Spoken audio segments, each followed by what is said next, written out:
Hello students, उम्मीद है आप लोग अच्छे होंगे।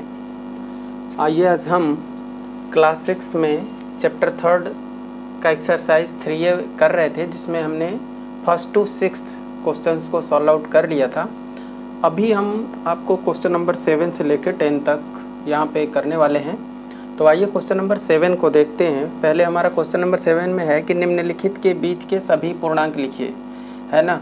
Right all the integers between these two integers. यहाँ पे कुछ इंटीजर्स दिए हैं, इनके बीच के सारे पूर्णांकों इंटीजर्स को लिखना है, ठीक है ना। तो आइए देखते हैं। पहला क्वेश्चन है कि -2 और +3 के बीच में लिखना है। तो आप एक नंबर लाइन बना लेंगे, ठीक है ना।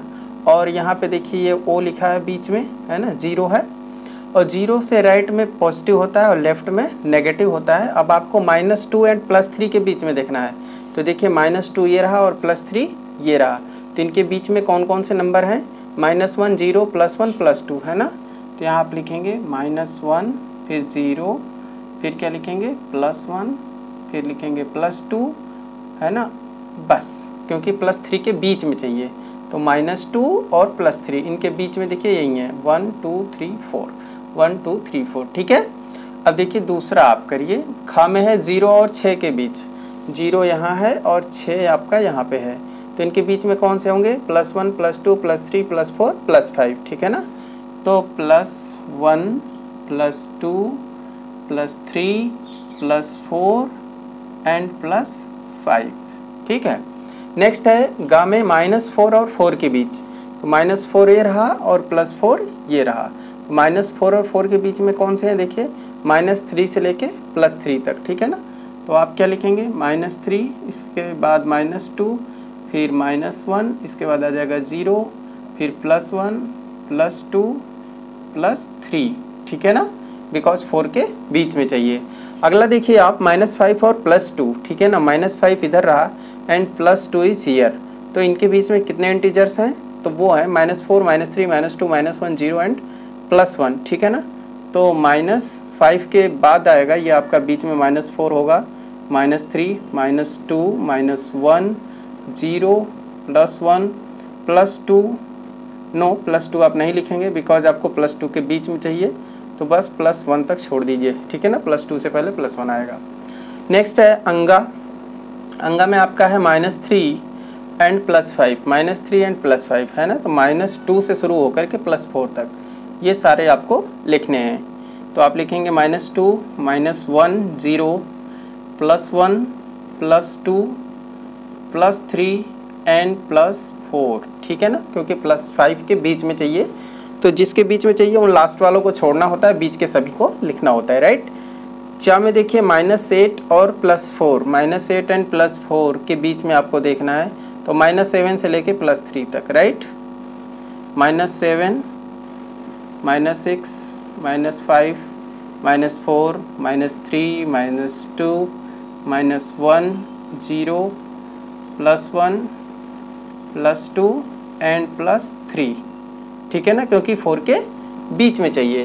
तो ठीक है, इस तरह से आप सारे पूर्णांक लिख लेंगे। जो भी आपको इंटीजर्स दिया रहेगा उनके बीच के सभी आप लिख लेंगे। सब इंक्रीजिंग ऑर्डर में लिखना है। देखिए -1 से बड़ा 0, 0 से बड़ा +1, प्लस से बड़ा +2। तो सभी के सभी इंक्रीजिंग ऑर्डर में लिखने हैं। यहाँ पे आपको दोनों के बीच में जो आ रहे हैं सारे नंबर्स को, ये आपका कौन सा असेंडिंग ऑर्डर है और इधर से ये डिसेंडिंग ऑर्डर है। अगर आप इधर से इधर को आते हैं तो ये डिसेंडिंग ऑर्डर हो जाएगा, और आप इधर से इधर को जाते हैं तो आपका असेंडिंग ऑर्डर हो जाएगा। और ये क्या है? ये डिसेंडिंग ऑर्डर है, ठीक है ना। तो इनके बीच में आप नंबर लाइन के थ्रू ये सारे क्वेश्चंस को सॉल्व कर सकते हैं। आइए अगला क्वेश्चन नंबर 8 देखते हैं।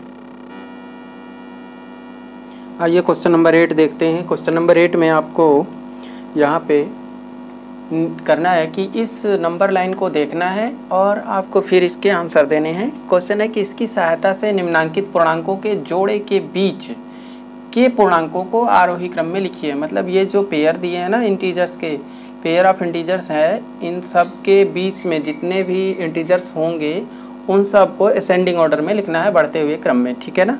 तो आइए देखते हैं। पहले 2 और 5, तो 2 ये रहा और 5 ये रहा। तो इसके बीच में क्या है? 3 एंड 4। तो 3 एंड 4, ये ना, ये कौन सा ऑर्डर हो गया? इंक्रीजिंग ऑर्डर हो गया।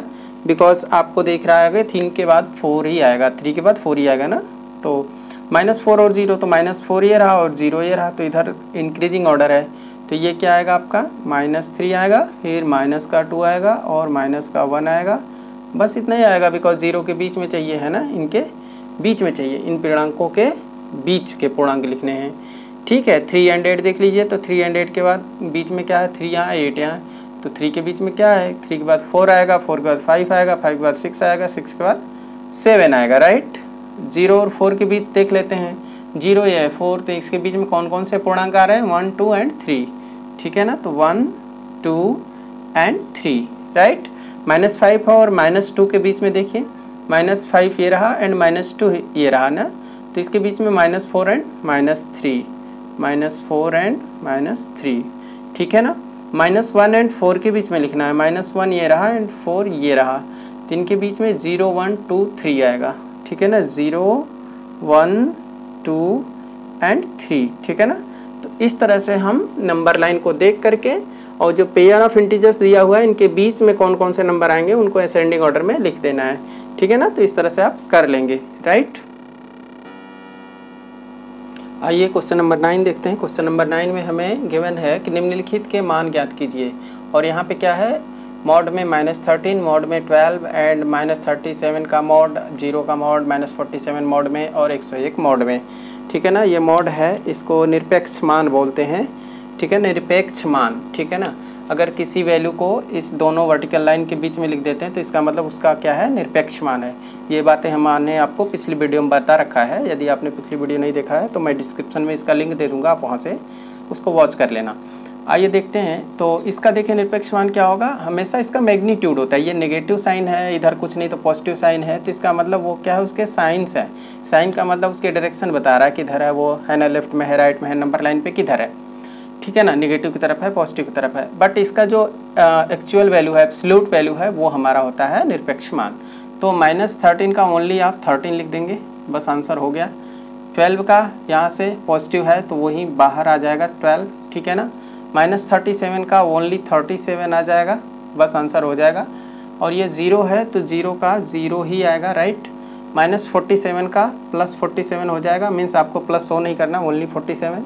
एंड 101 का सिर्फ 101 आपको लिखना है, ये आपके फाइनल आंसर हो जाएंगे, ठीक है। उम्मीद है आपको ये क्वेश्चन समझ में आ गया होगा बहुत आसानी से।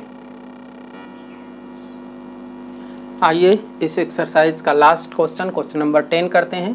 क्वेश्चन नंबर 10 में है कि अपनी अभ्यास पुस्तिका में सत्य या असत्य कथन की पहचान कर लिखिए, ट्रू एंड फॉल्स बताना है हमको। कहा है कि सबसे छोटा पूर्णांक 0 है ना, स्मॉलेस्ट इंटीजर इज 0, सबसे छोटा पूर्णांक 0 है। तो ये सत्य है कि असत्य है आपको बताना है। तो ये रॉन्ग है, बिकॉज सबसे छोटा पूर्णांक तो हम बता ही नहीं सकते ना। आपको नंबर लाइन ऐसे पता होगा कि यहाँ पे बीच में 0 होता है, इधर -1 -2 और इधर +1 इधर +2, इस तरह से इन्फिनाइट तक होता है, और इधर भी इन्फिनाइट तक होता है, -इन्फिनाइट तक और इधर +इन्फिनाइट तक। तो सबसे छोटा पूर्णांक हमें नहीं पता है, तो सबसे छोटा पूर्णांक 0 है, ये हमारा क्या है, ये हमारा असत्य है, असत्य, ठीक है, ये हमारा असत्य है, फॉल्स है। दूसरा है 0 का विपरीत नहीं होता है, दूसरा क्या है, 0 का विपरीत नहीं होता है। तो सही बात है, 0 का विपरीत कुछ भी नहीं होता है, बिकॉज 0 क्या है, ना तो पॉजिटिव है ना ही नेगेटिव है। तो ये क्या है, ये सत्य है, ये सत्य है, ठीक है ना, ट्रू है। अगला ग में बोल रहा है -17 इज ग्रेटर देन -5, -17 बड़ा है -5 से, तो गलत बात है। -5 से और छोटा -6, फिर -7 और छोटा, -8 और छोटा, इधर को और छोटा होता जाएगा, तो -17 पहुंचेगा तो बहुत छोटा हो जाएगा। तो ये फॉल्स स्टेटमेंट है, ये असत्य है, असत्य, ये असत्य है। घ में देखिए, अब घ में हमको देखना है, एक धनात्मक पूर्णांक अपने योगात्मक प्रतिलोम से बड़ा होता है, ठीक है ना। एक धनात्मक पूर्णांक कोई पॉजिटिव इंटीजर है तो उसका जो एडिटिव इन्वर्स होगा, वो जो एडिटिव इन्वर्स आएगा उससे ये बड़ा होगा। एक धनात्मक पूर्णांक अपने योगात्मक पूर्णांक से बड़ा होगा। देख लेते हैं, एग्जांपल ले लेता हूँ, जैसे मैं कोई पॉजिटिव इंटीजर मैंने सपोज कर लिया +5 है, ठीक है ना, तो इसका एडिटिव इन्वर्स क्या होगा, -5, ठीक है। तो अब आपको बोला क्या धनात्मक पूर्णांक अपने योगात्मक प्रतिलोम से इससे बड़ा है, सही है, बड़ा है। तो ये आपका स्टेटमेंट क्या है, ये सत्य है, ये क्या है, ये सत्य है, ये ट्रू है स्टेटमेंट, ठीक है ना। ये आपका फॉल्स था, ये आपका ट्रू था, ठीक है ना, और ये आपका फॉल्स था। आइए अंगा पे देखते हैं। इसका है एक ऋणात्मक पूर्णांक अपने योगात्मक प्रतिलोम से बड़ा होता है। एक ऋणात्मक पूर्णांक है ना, हमने सपोज किया -6 है ना, अब उसका एडिटिव इनवर्स क्या होगा, +6 होगा। तो कह रहा है कि एक ऋणात्मक पूर्णांक ये अपने योगात्मक प्रतिलोम से इससे बड़ा होता है। बड़ा कहाँ है, छोटा है, तो इसलिए ये क्या हो जाएगा, असत्य है ना, ये फॉल्स स्टेटमेंट है, ये अंगा गलत है। बात समझ में आ रही है आपको, ये अंगा आपका क्या है, गलत है, ठीक है। आइए च को देखिए, शून्य एक पूर्णांक नहीं है। च में कह रहा है कि शून्य एक पूर्णांक नहीं है, तो ये गलत है क्योंकि शून्य एक पूर्णांक है, इधर ऋण पूर्णांक है, इधर धन पूर्णांक है, बीच में 0 है। तो ये सारा पूरा कुछ इंक्लूड होकर के positive integer and negative integer including 0 are called integers. तो ये सारा कुछ मिला करके इंटीजर होता है। That's why 0 is not a integer, ये फॉल्स स्टेटमेंट है ना। शून्य एक पूर्णांक नहीं है, तो ये हमारा गलत है, असत्य है, असत्य है, ठीक है जी। नेक्स्ट देखिए लास्ट, इसमें कह रहा है शून्य का योगात्मक प्रतिलोम शून्य है। बिल्कुल सही है, ऐसा नहीं कि 0 का आपको -0 लिखना है ना, तो -0 + 0 कुछ भी नहीं होता है, 0 इज़ 0 है ना, कोई साइन नहीं होता उसका। दैट्स वाई शून्य का योगात्मक प्रतिलोम है ना, additive inverse of 0 is 0 is correct statement. तो ये आपका सत्य है, राइट, ये आपका सत्य है। तो उम्मीद है आपको ये पूरा 3A एक्सरसाइज समझ में आया होगा और बहुत अच्छा है। आप लोग इसको करते रहिए, इसी तरह से हम आपके साथ बने रहेंगे, इस तरह से आपके प्रॉब्लम्स को दूर करते रहेंगे, है ना। और वीडियो को देखिएगा, लाइक कीजिएगा, सब्सक्राइब कीजिएगा, लोगों के साथ शेयर कीजिएगा, ठीक है ना। आपके साथ में जो भी आपके फ्रेंड्स हैं उनको ज़रूर बताइएगा, है ना। अगर आपको समझ में आता है तो लाइक ज़रूर कीजिएगा। थैंक यू वेरी मच, आप सभी बने रहें।